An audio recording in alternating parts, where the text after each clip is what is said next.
Les regards sont incessants et pesants. Mais cela peut aller plus loin. Pudding a été plusieurs fois victime. Des restaurants et des magasins lui ont déjà refusé l'entrée à cause de sa tenue extravagante. Cet après-midi, Pudding veut prendre un café dans un restaurant quasiment vide. Bonjour, est-ce qu'il est possible de s'installer en terrasse pour boire un café? Non, ça plus parce qu'en fait, il y a énormément de vent. Pudding ne peut pas s'installer en terrasse, elle insiste. Uniquement restauration. Ouais. C'est pas possible, même si je me mets dans un petit coin? Non. Ah non, parce qu'on a encore des réservations pour la journée. Y a pas de souci. Une autre fois. Au revoir. Il n'est que 17h30. Le service du soir n'a normalement pas encore commencé. Frigorifiée et déçue, Princesse vient de se faire refouler du restaurant. Peut-être que d'un côté, ils ont peur que je fasse peur à leurs clients, que ça leur fasse de la mauvaise pub. Genre, il y a des gens comme ça qui vont dans ce restaurant-là. C'est jamais agréable de se faire refuser l'entrée d'un endroit, quoi, surtout un endroit public. Après, bon, voilà, je vais pas pleurer pour ça, mais c'est vrai que c'est un peu bête, quoi. Ça me déçoit. Ça me déçoit. Ça fait partie du quotidien de Pudding. Pas une semaine ne passe sans qu'on se moque d'elle. Ses réflexions la blessent malgré sa force de caractère. Alors qu'elle est catholique, elle n'ose plus assister à la messe. Cela fait 10 ans qu'elle n'y est pas allée. Aujourd'hui, elle va rencontrer un prêtre dans la paroisse près de chez elle en Picardie. Le père Bruno n'a jamais vu Pudding de sa vie. Comment réagira-t-il en découvrant son look extrême? Que pensera-t-il de ses tatouages et de ses piercings? Princesse appréhende cette rencontre. Voilà. Bonjour Pudding, alors c'est ça? Le problème, c'est que voilà, j'ai peur de venir à l'église, à la messe, par rapport au regard des autres, en fait. Donc le fait que voilà, les gens ils vont me regarder, les enfants vont se retourner, ça risque de créer des petites tensions, etc. Si tu as envie de venir et que tu viens pour prier, pour écouter la parole de Dieu, pour prier, eh bien fais ta démarche. Ça fait partie de l'humanité, de la richesse. Dieu veut rassembler l'humanité dans une famille. Bon, on a des garçons, des filles, des blonds, des bruns, des blancs, des noirs, de tout. Bon, ben... Mais le père Bruno est quand même très intrigué par le look de Pudding.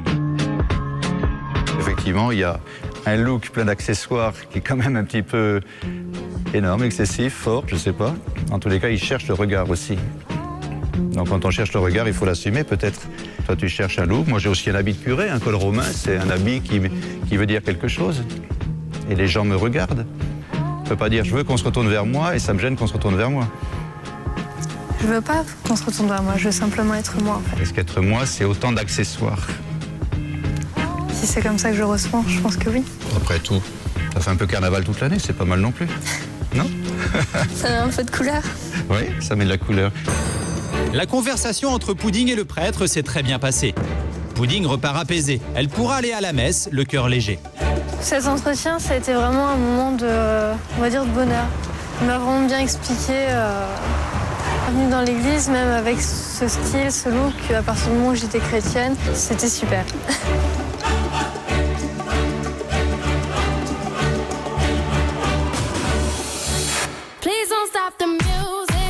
Comme tous les week-ends, Pudding se rend à Paris pour aller faire la fête. Ce soir, c'est la soirée qu'elle attend avec impatience, la Tokyo Décadence, qui réunit tous les fans du Japon. Elle attend sa meilleure amie marseillaise, Nafrayu, une autre poupée. Les deux copines ont plein de points en commun, à commencer par leur look très extrême. Grand sujet de discussion entre ces deux fashionistas, leur tenue. Donc ce soir, tu vas t'habiller comment? Je vais garder ce haut, je pense. C'est assez sympa et tout. Je vais rajouter des bas avec des petits cœurs dessus. Je vais garder les mêmes chaussures et je vais mettre un mini short avec mes petites jartelles. Et toi? Là, j'ai prévu des bas roses, de la jupe. Je sais pas si t'avais vu qui fait comme ça, avec un cœur en PVC. Ah oui, ok. Tout en pailleté en fait. Donne. Et le soutif rose en... Voilà, avec. Ah, ok. Bah, comme ça. Classique, on a quand même connu plus passe-partout comme tenue.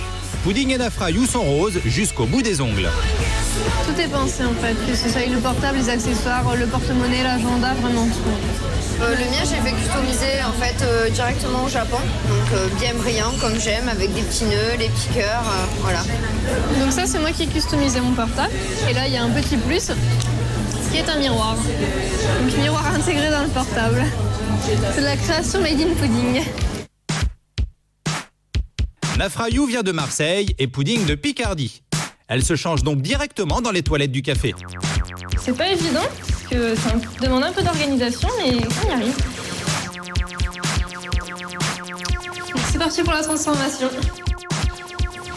Pudding fera-t-elle sensation avec sa tenue? Sera-t-elle la plus extravagante de la soirée? Ce soir, elle a sorti le grand jeu. Voilà.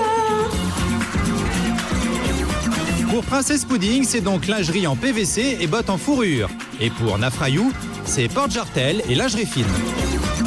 Tu pourrais m'aider avec le footing. Les filles sont presque prêtes. La soirée va débuter dans quelques heures. Comme ça, à quelle occasion?